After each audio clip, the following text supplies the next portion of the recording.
बिस्मिल्लाहिर्रहमानिर्रहीम अस्सलाम वालेकुम नाज़रीन, मैं हूं आपका मेज़बान दानिश अंसारी और आप देख रहे हैं मेरा YouTube channel Danish Ansari official. नाज़रीन, आज हम बात करेंगे मलिक महबूब साहब से। आप सबके फेवरेट हैं, मशहूर एस्ट्रोलॉजर हैं। 2025 में जब हम प्रोग्राम्स कर रहे थे तो हम इस पे खास तौर पे कई एस्ट्रोलॉजर से सवाल कर रहे थे कि 2026 एक ऐसा साल होगा जिसमें एक जंग खत्म होगी तो नई जंग शुरू हो जाएगी। अभी ईरान और अमेरिका के दरमियान मुआहदा तय ही पाया था कि मॉस्को पर अटैक कर दिया गया है।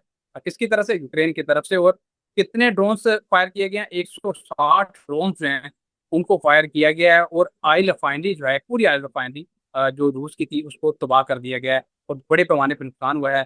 26 लोग जख्मी हो चुके हैं और कई लोग इसमें जाँबाज भी हो चुके हैं। बड़ी अफसोसनाक खबर है। एक जंग खत्म हुई है, दूसरी जंग शुरू हो गई है। सर जाहिर है जायचे में या प्लानिटरी फल्कियाती जो असरात हैं उनका असर तो लाजमन होता है इन चीज़ों पर। क्या वजह है कि एक जंग खत्म हुई है, दूसरी जंग खत्म हो गई है? पर इस बात को सर काइंडली समझा दें। देखिए, मुझे ऐसा लगता है कि दुनिया जो है ना एक रीसेट की तरफ जा रही है। और रीसेट तभी कंप्लीटली होगा जब बड़े ममालिक से मुराद जो फर्स्ट वर्ल्ड कंट्री के हैं या जो सुपर पावर को होल्ड रखते हैं, मतलब उनके पास टाइटल है, जो एक सुपर टाइटल, वो कोई मेजर जंग में इन्वॉल्व ना हो जाए और फिर उनका टाइटल जो है एक तरफ से दूसरी तरफ मुंतकिल ना हो जाए। ये मामला अभी चले। और मैंने आपको इस साल के क्या बल्कि पिछले साल से बोल रहा हूँ कि अब आने वाले टाइम में जैसे मौसम के 4 सीजन है ना, आप एक सीजन इसका भी डाल दें, इसके अंदर ऐड कर लें और ये अब न्यू नॉर्मल हो जाएगा। जिस वक्त ये जंगें शुरू हुई थी, बहुत दुनिया में एक टेंशन का माहौल था, डिप्रेशन था। लेकिन अब ये जो है एक आम सी बात हो गई, एक आम सी रूटीन हो गई है। मतलब मैं ये नहीं कह रहा हूँ कि ये इसकी कोई वैल्यू नहीं है, वैल्यू है, लेकिन जो दूसरे अपने लोगों के काम है, जो लोग पहले छोड़ दिया करते थे, परेशान हो जाते थे, एक साइडलाइन पे हो जाते थे, अब वो उस चीज को कंटिन्यूटी में लेकर आते हैं। दुनिया में जो भी चल रहा हो, दूसरी तरफ कोई ना कोई मामला अलग दुनिया के चल रहे हैं। अब जो है हालात, मुझे जो ये 2 महीने लगते हैं ये कुछ बेहतर दिख रहे हैं। मुझे नहीं लगता कि कोई बहुत बड़ा खुदा ना खास्ता ऐसा कोई नया महाज खुल जाएगा। दुनिया थोड़ी रिकवरी के मोड में आएगी, लेकिन अगर आप ये सोच रहे हैं ये एक परमानेंट पीस है, तो मेरे ख्याल से आप गलत फहमी में हैं। अभी परमानेंट पीस आने में टाइम है। मामलात मजीद अभी जो है, मजीद जो मुझे दिख रहे हैं, अनफॉर्चुनेटली सितंबर अक्टूबर से फिर खराब हो जाएगा इस दफा। जैसे मैंने कहा था कि अप्रैल के बाद अमेरिका अपने आप को किसी तरीके से इस चीज से निकालने के मिशन पे चढ़ जाएगा, और वही हुआ। अमेरिका जो है निकालने के लिए अपनी बड़ी कोशिश की है, बड़ी मुश्किलों से। अभी भी नहीं पता कि वो निकल पाएगा, क्योंकि इसराइल अभी सुकून से नहीं बैठेगा, ये याद रखिएगा। जैसे उसने गजा को तंग करना बंद किया है, अब वो लिबनान के पीछे पड़ा हुआ है। अब लिबनान के बाद जो इस वक्त फिलहाल मुझे इस हादसे के हिसाब से दिखता है कि आने वाले दिनों में तुर्किया इन्वॉल्व होने वाला है, लेकिन उसमें भी टाइम है। तो ये कोई एक अगर आप ये बोल रहे हैं कि ये मुआहदा साइन हो जाता है, मैंने बहुत दफा बताया है, पहले तो मुझे नहीं लग रहा मुआहदा साइन होगा। अल्लाह करे हो जाए, और मेरी भी दुआ है कि हम एक पीस के सिनेरियो में चलेंगे, कि आने वाले दिनों में फाइनेंशियल क्राइसिस भी आपको बहुत ज्यादा नजर आएंगे, चाहे मुआहदा हो ना हो। ये चीजें अभी डिस्टर्ब होनी बाकी हैं। वैसे तो हो रही हैं, लेकिन जिसको बोलते हैं ना कि दुनिया इसको नहीं मान रही या न्यूज में नहीं ला रही, तो वो आपके सामने अगस्त सितंबर में आएगा।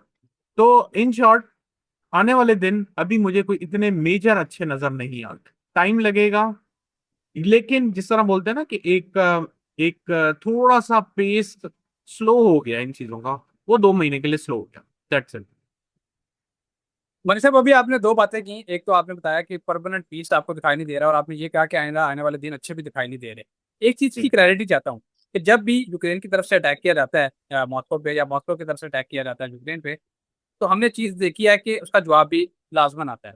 क्या अब रशिया की तरफ से किसी बड़े हमले को हम एक्सपेक्ट कर सकते हैं? क्योंकि कई दफाई तजज़ियाकार कह रहे हैं कि रशिया चुप नहीं बैठेगा, क्योंकि इनका आपस में मुआहदा तकरीबन तय पा गया था। ये लोग भी आपस में सुलह की कोशिश कर रहे थे, लेकिन यूक्रेन ने अनएक्सपेक्टेडली ये अटैक किया है, सरप्राइजिंग अटैक किया है और इतने बड़े पैमाने पर ये अटैक किया है।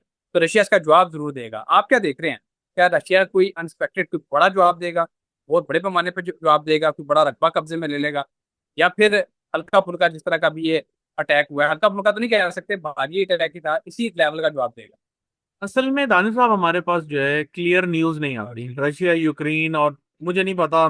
मैं तो बहुत ज्यादा इन टच नहीं होता न्यूज से, लेकिन मुझे ऐसा लगता है कि न्यूज जो है बहुत क्लियर नहीं आती अनटिल अनलेस बहुत मेजर कोई डेविस्टेटिंग सिचुएशन ना बन जाए वहां पर।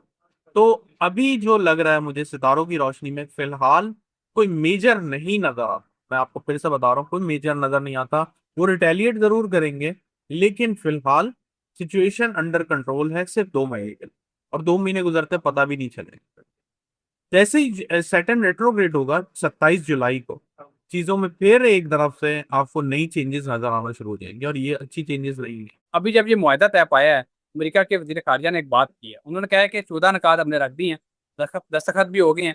ज़रा जो उसका फाइनल ड्राफ्ट है वो फाइनलाइज हुआ है अभी जनेवा में। उसको बिल्कुल फाइनलाइज करने के लिए, आपस में तमाम चीज़ों पर इत्तेफाक करने के लिए एक और मुफाहमती यादाश्त पे भी दस्तखत होने हैं।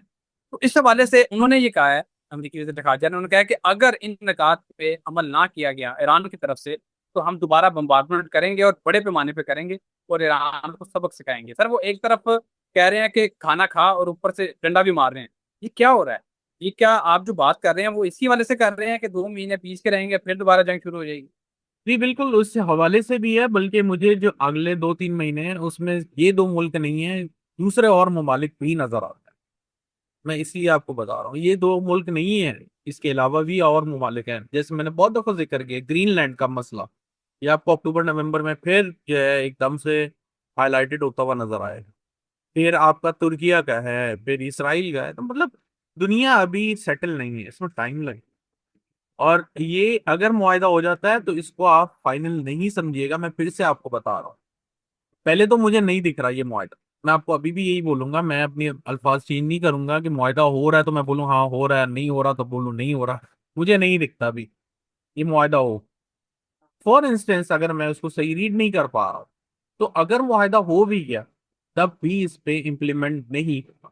इन शॉर्ट समराइज ये है कि इसका कोई फायदा नहीं है। ये जो एक टेम्परेरी पीस है, शायद ये उसके लिए मुआहदा थोड़ा कह सकते हैं कि बेनिफिशियल हो, लेकिन इसके अलावा और कुछ भी नहीं है। मलिक साहब, जहाँ तक मेरी मालूमात है, मुआहदा तो तकरीबन 90% हो चुका है। कुछ फॉर्मेलिटीज हैं वो उसको पूरा करना चाह रहे हैं और उस पर अमल दरामद भी शुरू हो गया है। अमल दरामद ये शुरू हुआ है कि बंदरगाह जो है, नाकाबंदी उसकी खत्म कर दिया है। ईरान की जो बंदरगाहें हैं उनकी नाकाबंदी अमेरिका ने खत्म कर दिया है। लेकिन आपकी इस बात से मैं बिल्कुल इत्तेफाक करता हूँ कि इसकी जो इम्प्लीमेंट है, इस पे कई तजियाकार भी ये कह रहे हैं कि बहुत मुश्किल है, क्योंकि जो ये 14 नकात पे इतफाक हुआ है, ये 14 नकात बहुत मुश्किल है। ये वही 14 नकात हैं जो समझ लें कि जो पाकिस्तान बनते वक्त भी पेश किए गए थे, इतने ही मुश्किल थे, और ये भी बहुत मुश्किल हैं। आप क्या देख रहे हैं सर? ये जो बंदरगाहें खुल रही हैं, क्या तेल की प्राइसेस नीचे आएंगी या फिर दोबारा ऊपर चली जाएंगी? अभी तो कुछ कम हुई हैं, स्टेबल जी रहेंगी? बिल्कुल, मुझे नहीं लगता ये नीचे आएंगे। जो हम देख रहे हैं ये शायद टेम्परेरी रिट्रेसमेंट है, शायद $70 बैरल भी आ जाए बहुत बड़ी बात होगी। उसके बाद ये फिर ऊपर निकल जाएगी। कुछ ना कुछ दुनिया में चलता रहेगा, ये मैं आपको बता दूं, दुनिया सुकून से नहीं बैठने वाली। कुछ ना कुछ ऐसे मामलात होंगे कि ये ऊपर से ऊपर, ऊपर से ऊपर ही जाएंगे। अगर तेल की प्राइसेस इतनी नीचे आ गई है, मैंने मान लिया, तो दुनिया में इफेक्ट क्यों नहीं आ रहा? नहीं आ रहा मेरे ख्याल से, तो ऐसे प्राइसेस वहीं की वहीं खड़ी हुई है, दस बिल्कुल बीस सेंट्स नीचे वही आए वही हैं सर। यहाँ पे। तो प्राइस तो नीचे नहीं आ रही, ये सिर्फ टेम्परेरी रिट्रेसमेंट है जो कि वापस ऊपर जाने वाला है, फिर से आपको नजर आएगा। मलिक साहब, एक स्पेशल क्वेश्चन होता है जो हम अपने प्रोग्राम में लाजमी शामिल करते हैं, और वो है स्टॉक मार्केट के हवाले से, गोल्ड और सिल्वर की प्राइस के हवाले से। जो लोग इन्वेस्टमेंट करना चाह रहे हैं, क्योंकि कई लोग बड़े पुरजोश हैं, पूरे उम्मीद हैं कि अब क्योंकि जंग के बादल छटे हैं ईरान और अमेरिका के दरमियान, तो अब स्टॉक मार्केट अच्छा परफॉर्म करेंगी। लेकिन आप क्या देखते हैं? ज़ाहिर है फल्कियाती असरात भी बताते हैं, फाइनेंशियल एस्ट्रोलॉजी भी एक होती है, उस हवाले से जरा गाइड करें। अगर उसको देखे तो 1 महीना जैसे मैंने कहा है बेहतर नजर आता है स्टॉक में, लेकिन मैं बिल्कुल भी कॉन्फिडेंट नहीं हूँ स्टॉक मार्केट को लेकर। मैं अभी भी आपको यही बोल रहा हूँ, ये कॉन्फिडेंस जो है, मैं अगर बताऊं तो फिर समझ में भी आता है, लेकिन मैं कॉन्फिडेंट नहीं। ये सब जो है एक फेक मूवमेंट नजर आ रही है, या यूं समझिए एक हाइप क्रिएट की जा रही है ताकि लोगों को ट्रैप किया जाए ज्यादा से ज्यादा। जहां तक सोने चांदी का है, ये अच्छे बाइंग पॉइंट में आएगा, वो भी जुलाई के एंड में, तब आप उसके अंदर इन्वेस्ट करें। बहुत शुक्रिया मलिक साहब, आपने अपने कीमती वक्त में से कुछ वक्त निकाला। नाज़रीन, आपका भी शुक्रिया। कमेंट्स करते हैं, सवालात पूछते हैं, आपके सवालात हम प्रोग्राम में भी ऐड करते हैं इंशाल्लाह। नेक्स्ट प्रोग्राम में ऐसी दिलचस्प टॉपिक है दोबारा पेश होंगे। अगली मीटिंग तक के लिए मुझे और मलिक महबूब साहब को इजाज़त दीजिए। अल्लाह हाफ़िज़।